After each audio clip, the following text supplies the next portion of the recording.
Good evening, everybody. I've been a great friend of Judith and A. Burke's for, I hate to tell you, it's a long time. It's about 60 years, would you believe? But I was only a child. We were very young. So it's great to see you all here this evening, particularly to honour Micheal de Bourke. And we will have a talk from A later on about his life, his history, etc.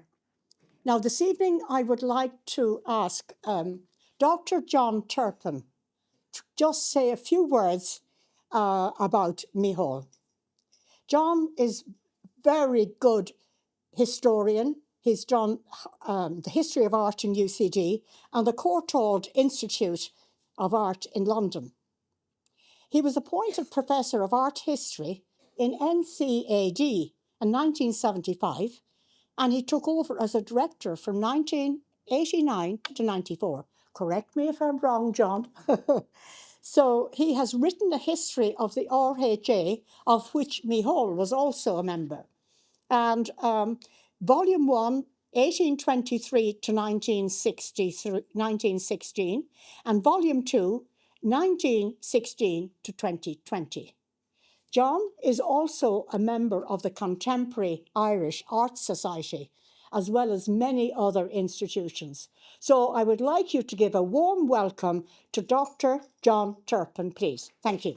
It's wonderful that Micheal de Burca is being honoured in this way, because I think his work as an artist, as a watercolourist, this work needs to be appreciated. And I think that he has been overlooked. He has a very definite position and place within all the number of artists, particularly between the wars and thereafter, who were focused in a particular way on the west of Ireland and on rural life.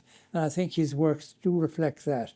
And I know other artists did too, but he was particularly good, especially in watercolour, which is not usually the medium that is used to describe scenes of the West and indeed rural scenes generally. Oil paint seems to have taken the prize there, but he explored watercolour, which is not an easy medium because you cannot correct it in quite the same way as oil, and therefore it's all the more difficult. So I think his work as an artist does need to be, I think, understood more, and I would love to see an exhibition in the capital featuring his work. I think he suffered greatly, I think, caught in a very difficult situation in the College of Art. He did a wonderful thing in introducing the crafts in the 1950s. The crafts in Ireland, which were so glorious in the early part of the century with the arts and crafts, petered out really in the 20s. And it wasn't until the 50s that under Micheal's direction that the crafts began to revive in a big way in the college. And they have continued. The whole world of design, the crafts, was really very, very reduced when he came on the scene. And I think he did an enormous amount to revive it. It always seems strange to me that such a glorious history in the early part of the century, it didn't continue to grow and grow and grow in the 1920s and 30s, but it didn't. But he was, I think, important in reviving it.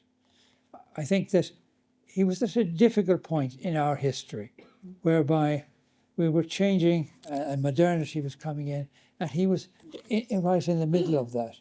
A very difficult position with the department because he was endeavouring to do what he could, as indeed did his predecessor, George Atkinson, who also strove valiantly in his time to do the best he could, a very sincere and committed man.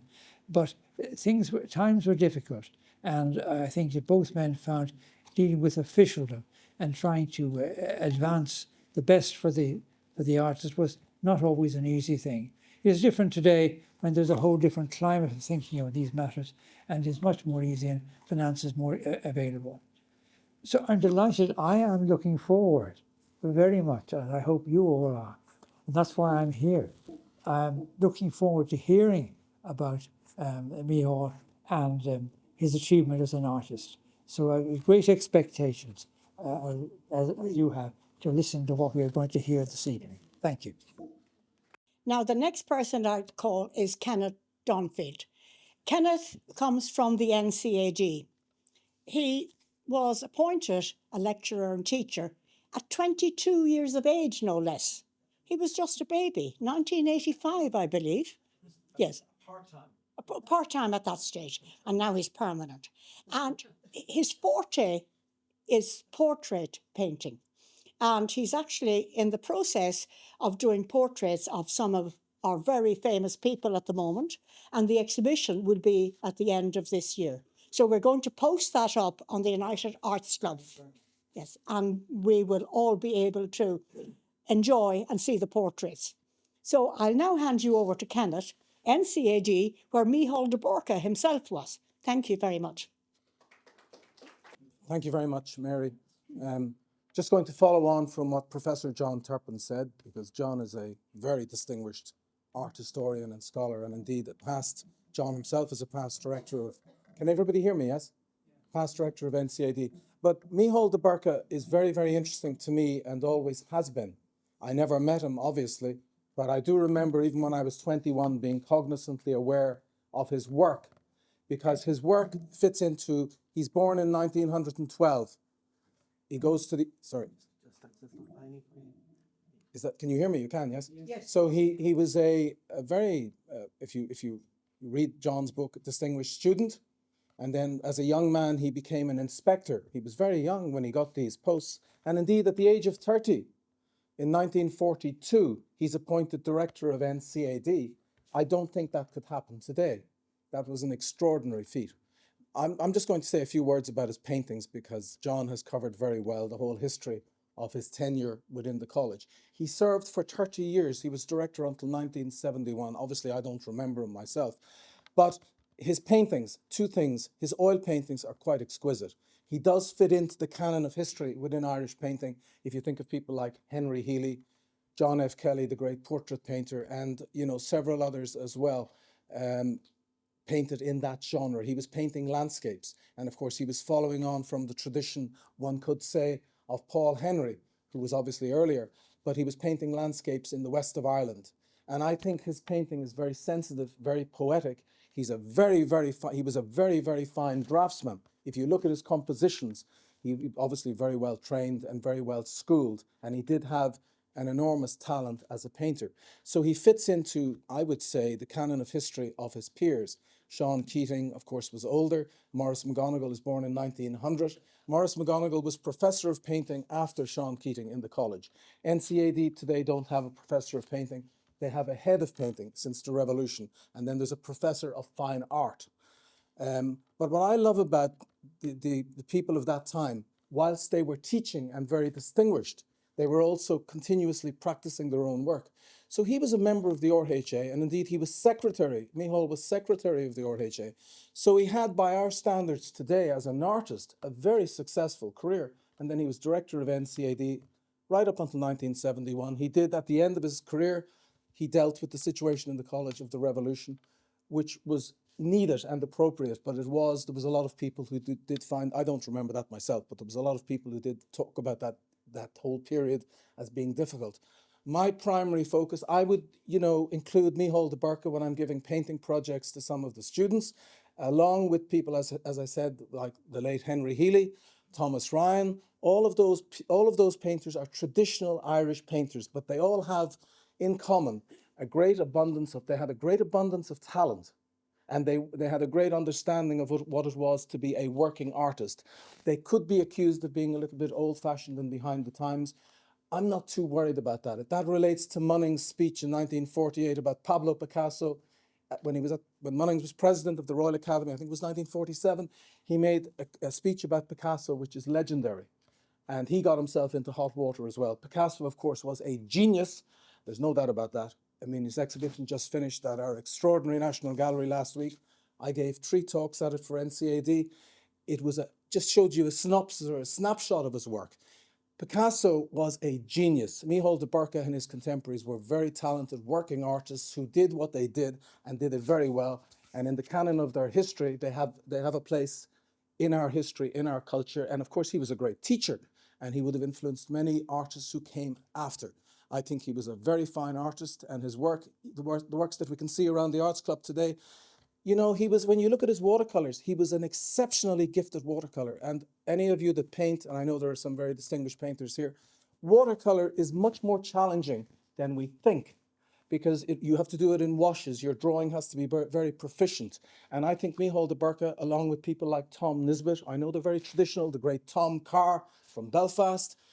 Tom Carr was born in 1909, another supreme watercolorist. And of course, when you mention Micheal de Burca, you have to mention the great portrait painter Sean O'Sullivan, born 1906. One could easily argue, academically, intellectually, when Orpin closes his eyes in 1931, the Irishman who takes over from William Orpin as a supreme genius in portraiture, William Orpin. Thank you very much. Thank you. Thank you very much to both of you for speaking this evening. And now I'd like to introduce you to Mr. A. Bourke, the son of Micheal de Burca, who has put this exhibition together, and he's going to do the audio, visual, and speak as well. So welcome very much. Come on, A. Bourke. Thank you.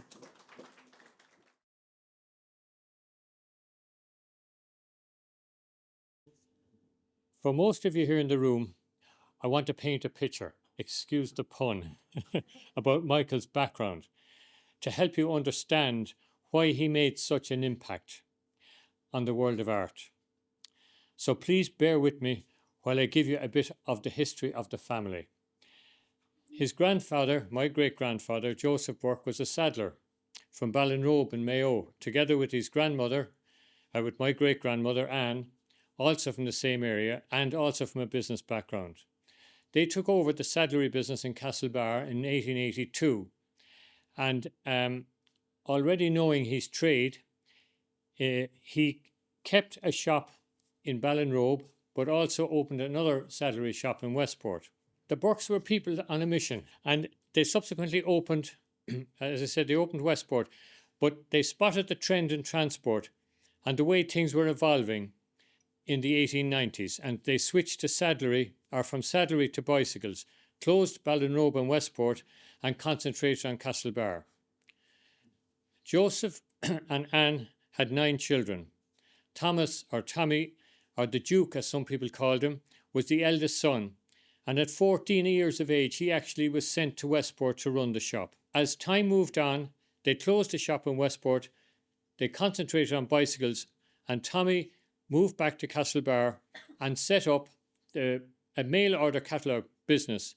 So he travelled around Ireland to other bicycle shops, opening up all the contacts.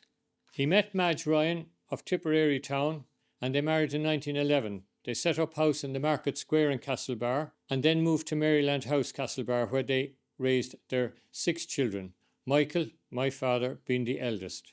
Never stopping on the business front, they started in the motor business as well, and they were appointed the first Ford dealers in Connacht 7 years before Ford ever came to Cork in 1910. And they imported cars from the famous Trafford Park in Manchester. And Archers in Dublin, by the way, were the first Ford dealers in Ireland. Again, spotting the trends, they applied to the British government through their local MP, Willie Doris, for a licence to generate electricity for the town of Castlebar. The Act of Parliament was passed, and the Bourkes were one of the few families who were licensed to generate electricity. And they include, at the time, Lurgan and Waterford were included in this particular act. Tommy's brother Josie was sent to the UK to learn the trade, and in the early 1906 they built a garage in the Market Square, which was also used as an electricity generation plant. And they didn't stop there. They got into the entertainment business and built a cinema in Castlebar in 1926. To complete the brief history, Joseph Sr. died in 1919, only 62 years of age, and Anne lived to her 100th year and died in 1956. And I was lucky enough to have known her because I was around by that stage. Now back to Michael, my father, and all his entrepreneurial history behind him. One would have thought that he was spoiled for choice in the business world. But no, Michael had other ideas.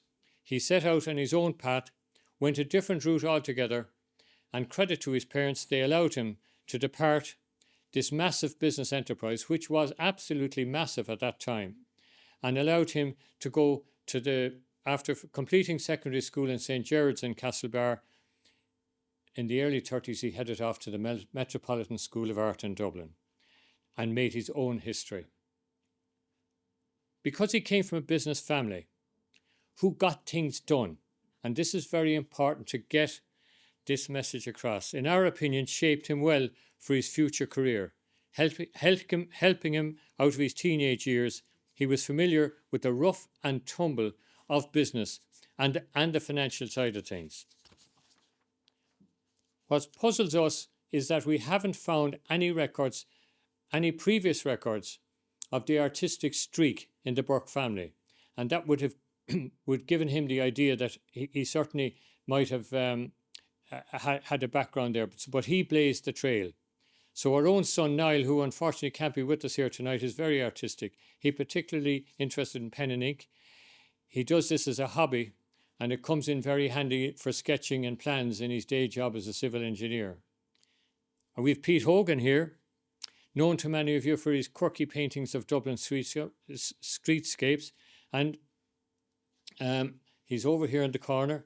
Peter, take a bow. You might not recognise yourself here as a kid in the photograph, but he should recognise his mother, Mary Burke Hogan, and his grandfather, Chappie Burke, and of course our great grandmother, Anne, and that's his christening photograph. Huh?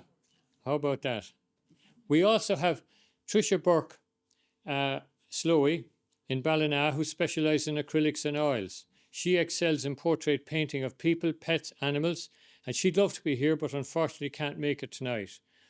But she studied under Micheal as a director and remembers him standing on the balcony of the stairs in the college, reprimanding those students who were late for lectures.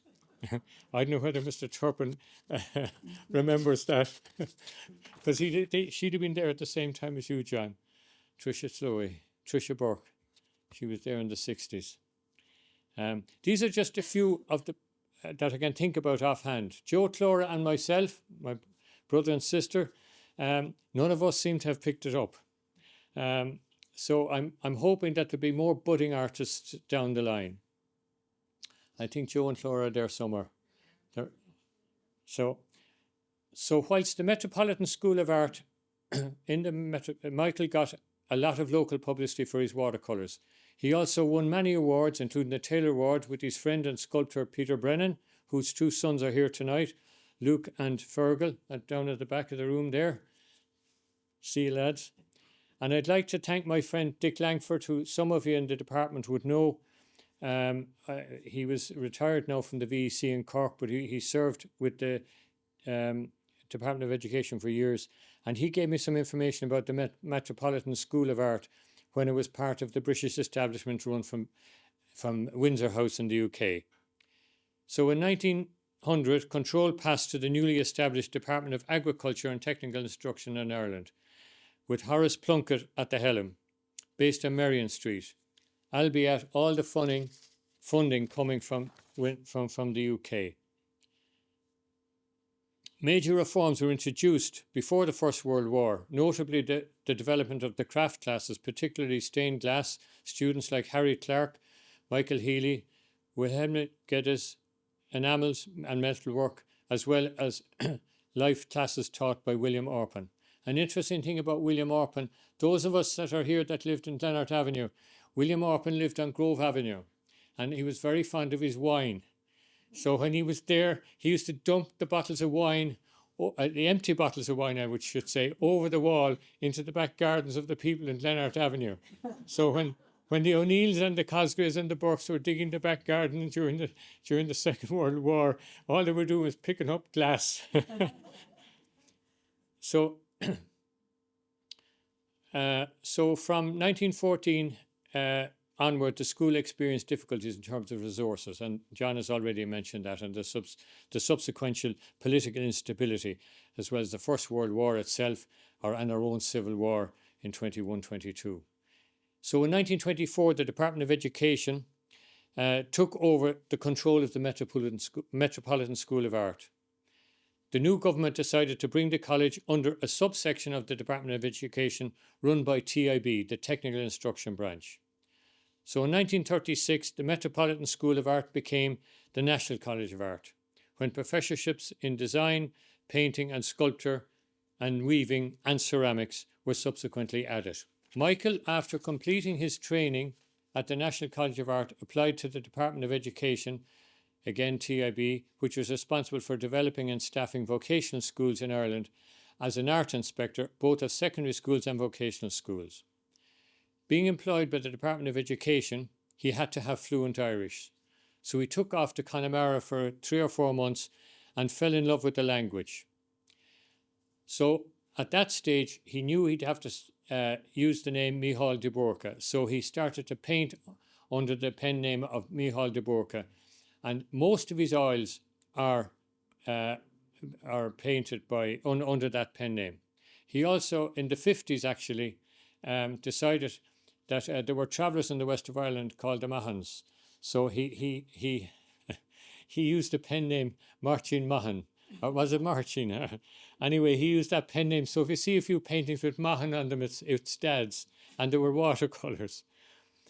It was a credit to the then civil service management of TAB, led by senior civil servants like John Ingram, Micheal O'Flanagan, who was the chief inspector, better known as Moff for people that knew him, and the other people, Michael Cafferty and Tom Grennan, his deputies, to have the foresight to put someone out there to access the teaching, to assess the teaching levels in the secondary schools.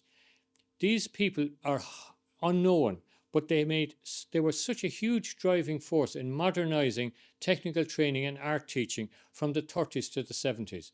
And nobody knows about them, but they were the powerhouse. So Micheal spent the next 4 to 5 years traversing the country and inspecting all the schools. And I came across this one humorous note. When he paid an inspection visit to the Ursuline Convent, which is now all apartments, in Cork, he arrived up to the door of the convent, a very dapper 20-year-old. The nun asked him who he was. He said, "I am here to inspect the art class." So she duly told him to go up to the first floor, gave him the classroom number, so off he went. So he knocked on the door, and the nun answered, saying, when she saw this guy in front of her, she said, "Go away, young man, I'm expecting the Kiggera." But he says, "I am the Kiggera." And she fainted on the spot. And as we all know, Kiggeras were people that a lot of fuss was made of. But I don't think anybody will pass that one. He described another teacher in the notes I saw as going like a bat out of hell, and she gave him the jitters. On a positive note, though, he came across very dedicated teachers who made a difference to the students that they were teaching.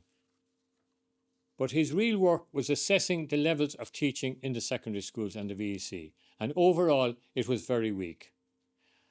Also in the vocational schools, art teaching was mainly taken on by trade teachers who took on the challenge to try and teach art as an extra subject, but had no formal training. What he did during the time was to set about rewriting the new structure for teaching of art and produced a new curriculum for the art teachers, both in secondary and VECs. This was a major, major step forward in helping to identify and foster artistic talent throughout the country. And this training syllabus was introduced to all the training teacher colleges in Ireland. It laid the foundation for what we have today. Again, we firmly believe his family business background gave him the tools to articulate this information into a cohesive plan. While still being a brilliant artist, he managed to marry the two disciplines extremely well.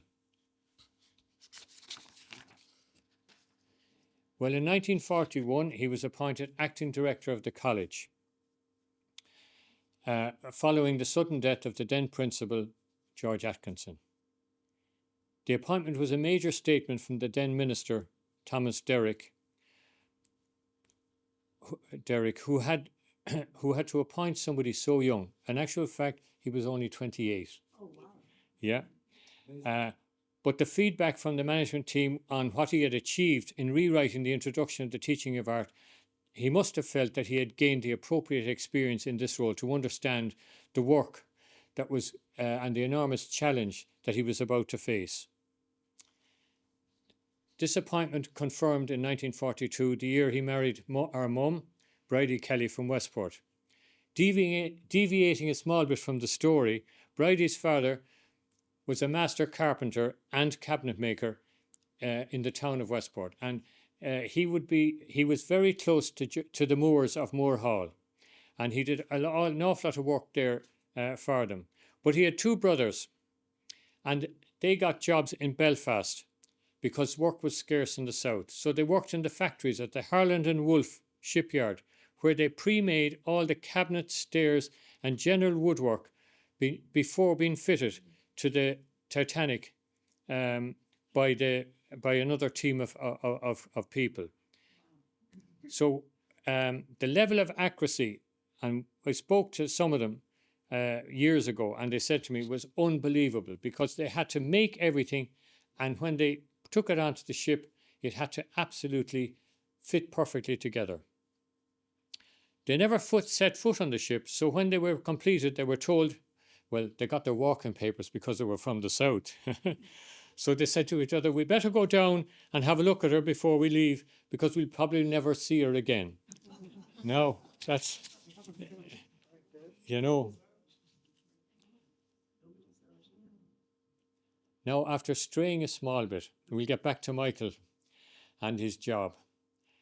According to the family scrapbooks and notes, he spent the next 15 years at least introducing the crafts of weaving, ceramics, pottery, screen printing, jewellery, enamels, metalwork and stained glass back to the college. And my two previous speakers referred to that. He found it very difficult to find the time during college term to do painting, because he was working basically from 9 until 9 at least every day. So during the summer, where he went to an ACL, where we all stood in as the models, or the background stand-ins, and the midges had a ball, particularly in ACL. So in 1941-42, during the Second World War, with rationing, no cars for petrol, they had to rely on limited public transport and could not move around freely. It was during this time Peter Brennan, who I've referred to, his sons are here tonight, who had now been appointed an art teacher in the vocational school of Kilkenny and Carlow, approached Michael with an idea. And together they planned a travelling exhibition of paintings from the National Gallery and well-known Irish artists. They had them created and transported by rail to both locations and invited the public to view the art. This was an outstanding success, and hundreds of people attended both events. The result being that in 1943, it was decided to run this exhibition right around the country, to all the VEC schools that were suitable, down to Portlaoise, Thurles, Cashel, Carrick-on-Suir, Waterford, Dungarvan, across to Kerry, Limerick, Clare, Galway, and even up to Sligo. God bless the Sligo people. So what they did was they brought art to the people. Now back to the college. New courses were being introduced into the college on a phased basis as teachers became available. And at one stage, Michael convinced Peter Brennan to come to Dublin to start the ceramic and pottery courses in the college, while still being in Kilkenny and Carlow. Another interesting statistic, Peter Brennan opened the first ceramic and pottery shop in Kilkenny, and today there are 23 pottery shops and workshops in Kilkenny. So it just shows you the way one person can make such a difference. While all this was going on, as director of the college and secretary of the RHA, Michael had the job of welcoming the President of Ireland to the annual RHA exhibition in Kildare Street, and finally to the new gallery in Ely Place. Another amusing incident happened in the College of Art at the thing. President De Valera stopped and admired what he thought was a painting. So not blinking, Michael described the beautiful sky scene in view, which was actually a window that was open. And that's a true story. He was secretary of the RHA from 1947, whose house, 15 Ely Place, was ideal for development as an art gallery and headquarters. It was a lovely building, but they decided they wanted to make a gallery out of it. So as secretary, he was in the thick of it, sponsoring, involved in the sponsorship deal with Charles Gallagher. Charles, how he got involved, and the fact that the Gallaghers went bust during construction left the new gallery a skeleton. But enough about that, because others in this room have written extensively on the subject, but Michael did get to welcome the President of Ireland to the new gallery.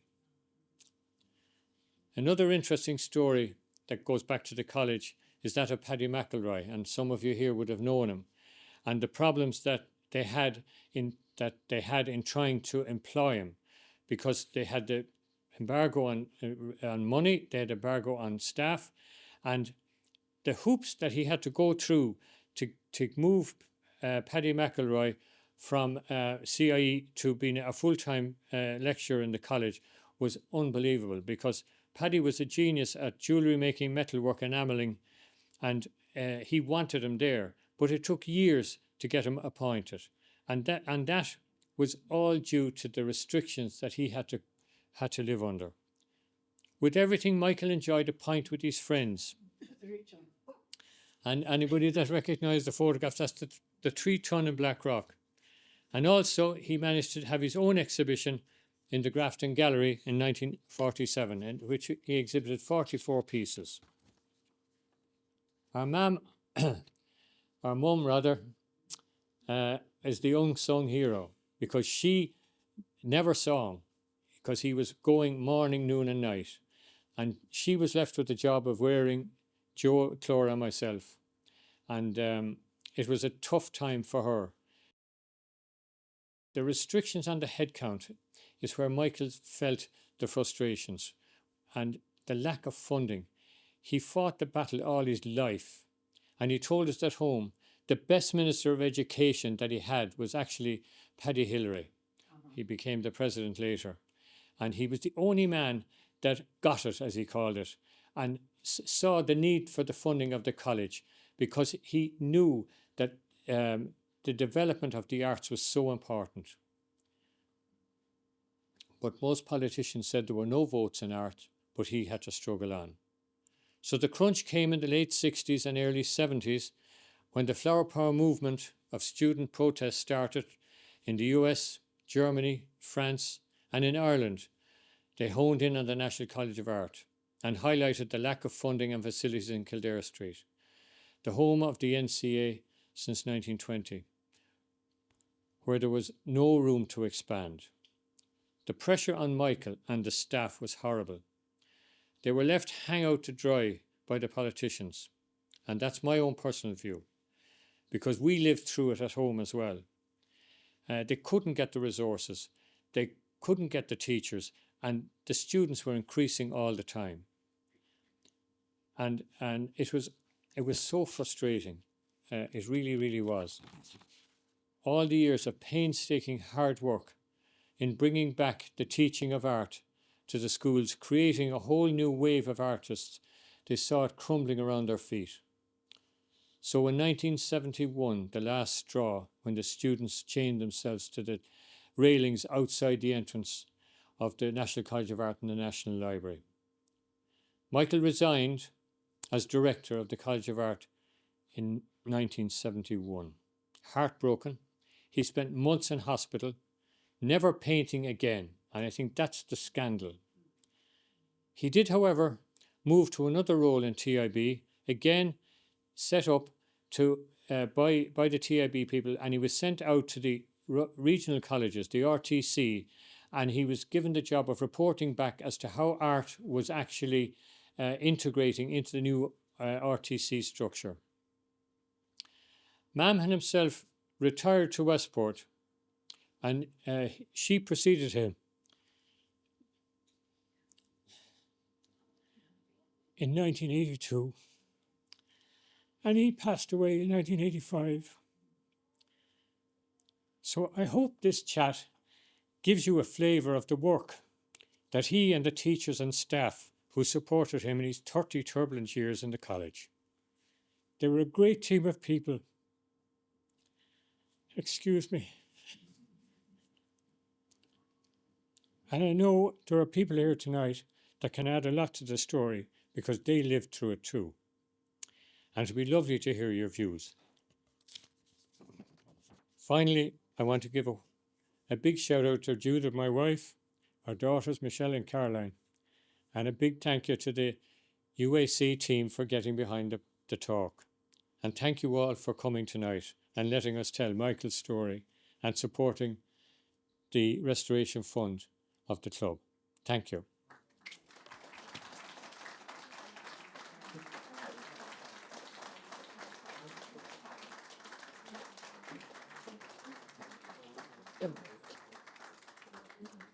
Thank you so much, eh?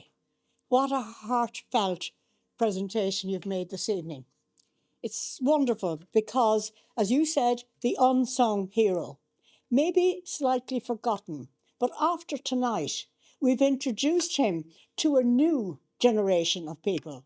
Are there more pictures that you can show this evening or not? Or we just look at the ones that you have displayed? If you Yeah. go forward there. Yeah, there's a very good painting, the marketplace downstairs, Kenneth. A watercolour. And it's in that little room downstairs on the right-hand side called the Dante room. And also the portrait that you have at the end of the stairs, that's a stunning portrait that he did. Yeah, that portrait is actually of Steve Hanlon, and Oh. you would have known him, John, probably. He was he might have been. It was painted in the 30s. Steve was the caretaker in the National College of Art, Oh, so he painted that back in the 30s. okay. So I will open the floor to anybody who would like to ask any questions. Well, I don't really have a question. I just wanted to sort of congratulate you on not just such a comprehensive talk, but a very warm talk that really brought a lot of life to the story. I met over the internet both our fathers, my father Peter Brennan and his father went to college together, and I shared with your brother downstairs a nice photograph of them 90 years ago, my father and your father, right here in the in the arts club. It's an opening of the students' exhibition, and it's been opened by Jack Yates, and the Lord Mayor of Dublin is here, and it's just, if they would never have believed that 90 years ago that two of their sons would be looking at themselves across the room and talking about things that they did, right? So it's a great testimony that we're here talking about it, but also that their work has lived on a little bit. So congratulations on a great talk. I really appreciate it.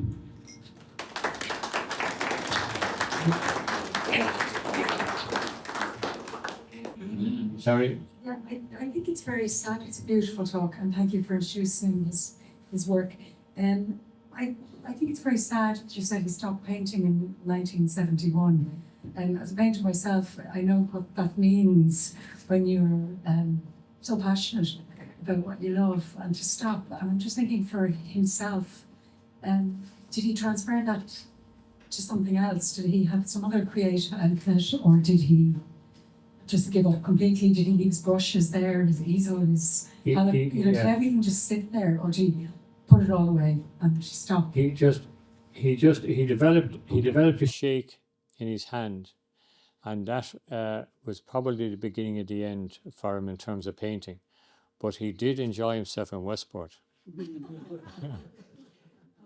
He had there's actually a book written by a guy in Westport, and there's a bus office in Westport where everybody that comes from Micheal knows well, and the banter in that bus office was just unbelievable.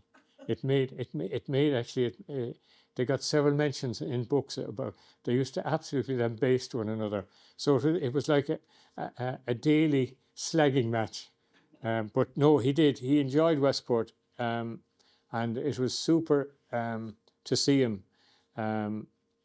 It's super to see him there, and he got 10 years. He got 10 years there, and he was agile 99% of that time. And of course, because his great grandmother or his grandmother and grandfather lived in Westport, and all his cousins were there, so he wasn't a stranger. Everybody knew him, and so he really enjoyed himself there. And Mam enjoyed himself there as well. It worked out very well for them. But Yeah, it was sad that he never painted again, because it would have been great if had he been able to, you know, because I mean he could walk everywhere. He knew the territory, and you know, there's a lot of paintings. Like, he has a fabulous painting of in watercolors of Crowpatrick. I think Clora has that one in the house, and it's absolutely stunning, with the full moon. And it's very, very seldom you see a night scene with such light in it. And that's what Kerry Clark said about his style. He had a lightness of touch in his paintings, both particularly in oil or in watercolor, but also in oils. And you know, he had a lightness there in it, and he could. I mean, his seascapes are particularly good. You know, he could get the sun dancing on the sea fabulously. There was a painting there only sold a couple of weeks ago, which ended up in Dunleary, thank God, of a beautiful scene in Ardmore of the light dancing on the seashore, and it's magnificent, and that was in oil. So, but as everybody said previously, he's unknown. He never got the recognition for the work that he did, and it was thanks to Mary Dunn that this talk has happened, because she said, "Would you talk about him?" And I said, "Well, I've never done it before, so you're the first to hear it." So, and I know John Turpin has a lot written on it, on the college and the RHA. So this was just, if you like, a family snapshot of what it was like living with the man. The other thing he used to do, by the way, he used to play marbles with the children on Glenart Avenue. Yeah, and glass marbles. And if he beat a kid, he always took the marble. Colin O'Neill used to say, "Oh God." Yeah, but anyway, he used to let them win every now and again. But I think the other parents on the avenue thought he was cracked. But that's the sort he was. He had that ability to communicate with the younger folks. Is there any plan or nucleus of plan to have an exhibition of your father's work going into the future? Well, particularly when you and your brother and sister are so passionate about it. Yeah, well, we did the exhibition in 1988 when we opened the marketing centre in Cork. We put about 50 or 60 pieces together for that, and we got we opened it for a whole week, and we had hundreds of people came, and we did run an exhibition in the Customs House in 89 or 1990, was it?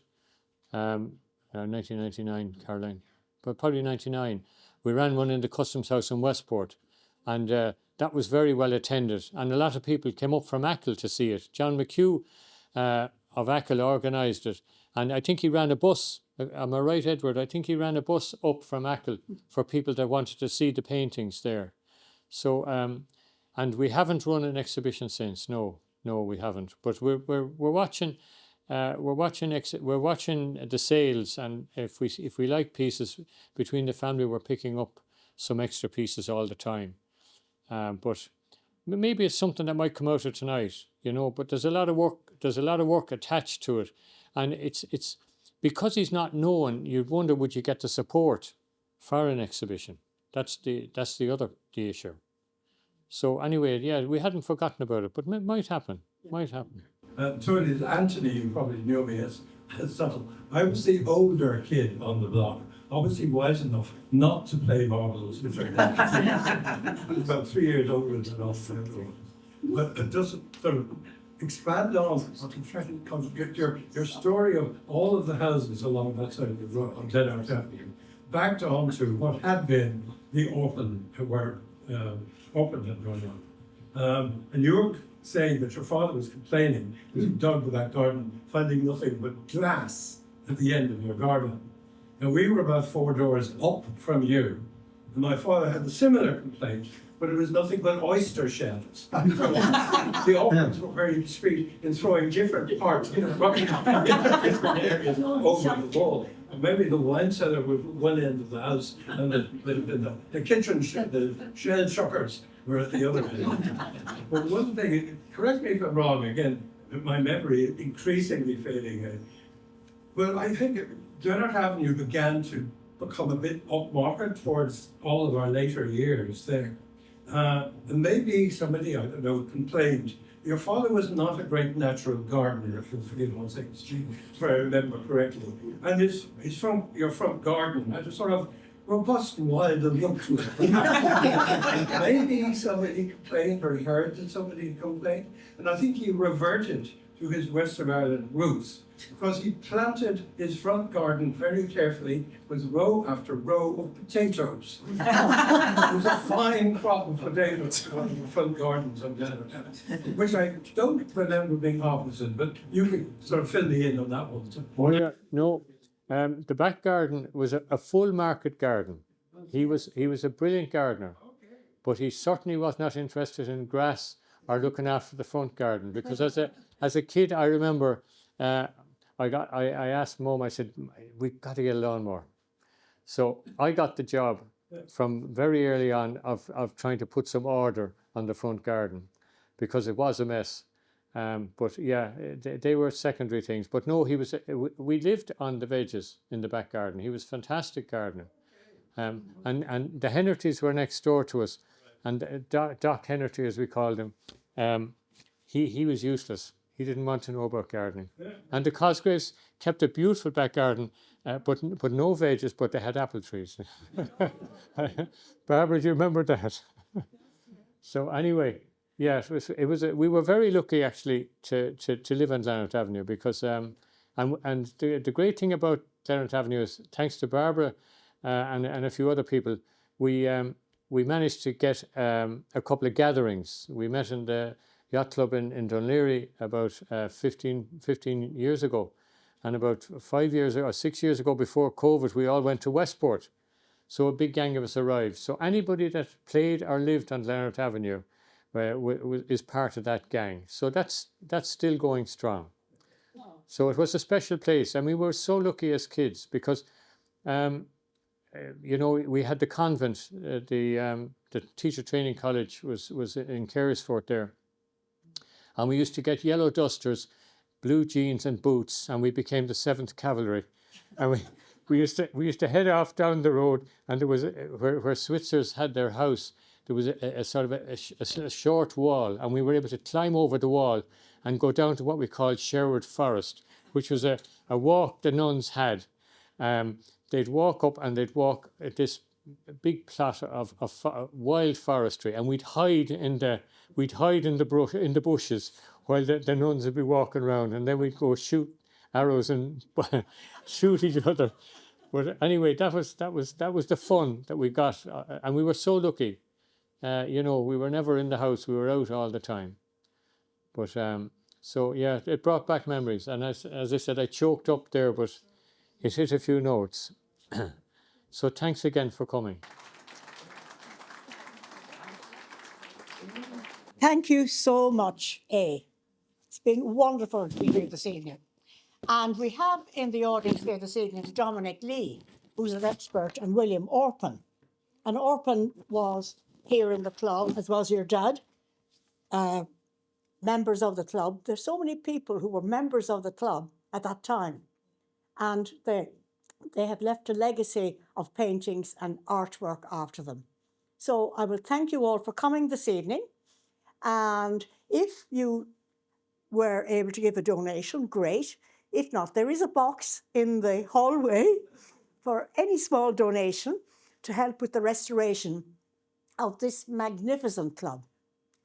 We are so glad to see you here, and thanks for all of your assistance. Thanks to Mary Pavlides, thanks to John, and thanks to Kenneth. Thank you all for coming this evening, and thanks again.